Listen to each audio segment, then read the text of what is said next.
এই দেখুন অন্য মুরগি একটা ডিম পেড়েছে আর এই মুরগিটা এই ডিমটা লুকিয়ে রাখছে তা দেওয়ার জন্য। নমস্কার বন্ধুরা, নীলিশ ব্লগে সবাইকে স্বাগত জানাই। আমি নীলিমা চলে এসেছি কিন্তু আবারও একটা ছোট্ট ভিডিও নিয়ে। তো বন্ধুরা, একটু আগে সব মুরগিদের আমি খেতে দিয়ে গেছি আর এখন কিন্তু আমি মুরগিদের ছেড়ে দেব, যেহেতু বিকাল হয়ে গেছে। আর এই যে কালো মুরগিটা দেখছেন, এই মুরগিটা কিন্তু প্রতিদিনই ডিম পাড়ে।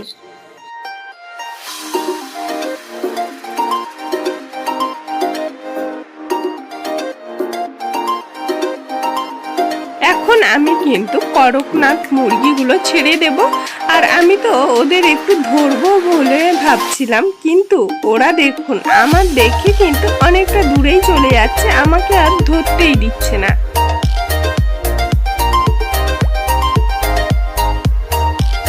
এখন আমি কিন্তু যে মাঝারি সাইজের মুরগির বাচ্চাগুলো আছে ওদেরকে কিন্তু ছেড়ে দিলাম। আর এই দেখুন এই হাঁসের বাচ্চাগুলো আমাকে দেখে তো ভয় পেয়ে যাচ্ছে, কারণ ওদের কিন্তু একটু আগে আমি যখন এসেছিলাম তখন কিন্তু খাবার জল দুটোই দিয়ে গেছে আর কি।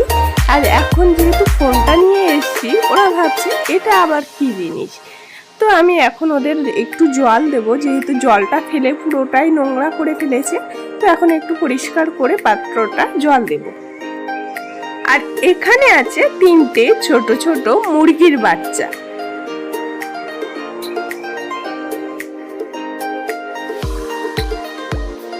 আর এই দেখুন এই মুরগিটা তো উনুনে বসে আছে, একে কিন্তু একদমই ডিম দেবে না, কারণ এ খুব একটা ভালো বাচ্চা তুলতে পারে না।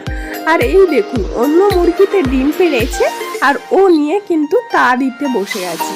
এই জোড়াটাই কিন্তু অন্য মুরগিতে এসে ডিম পাড়ে, যেহেতু এটা ডিম পাড়তে দেওয়ার জন্যই দেওয়া হয়েছে। একটু আগে আমি এসেছিলাম যখন মুরগিদের খেতে দিতে, তখন কিন্তু একটা মুরগির ডিম আমি নিয়ে গেছি। আর এখন এসে দেখছি আরেকটা মুরগিতে কিন্তু ডিম পেড়েছে।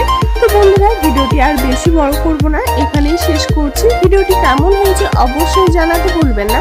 আর আমার চ্যানেলে যদি কোনো নতুন বন্ধু হয়ে থাকেন তাহলে চ্যানেলটি সাবস্ক্রাইব করে পাশে থাকা বেল আইকনটি অবশ্যই প্রেস করে দেবেন। দেখা হচ্ছে আবারও অন্য কোনো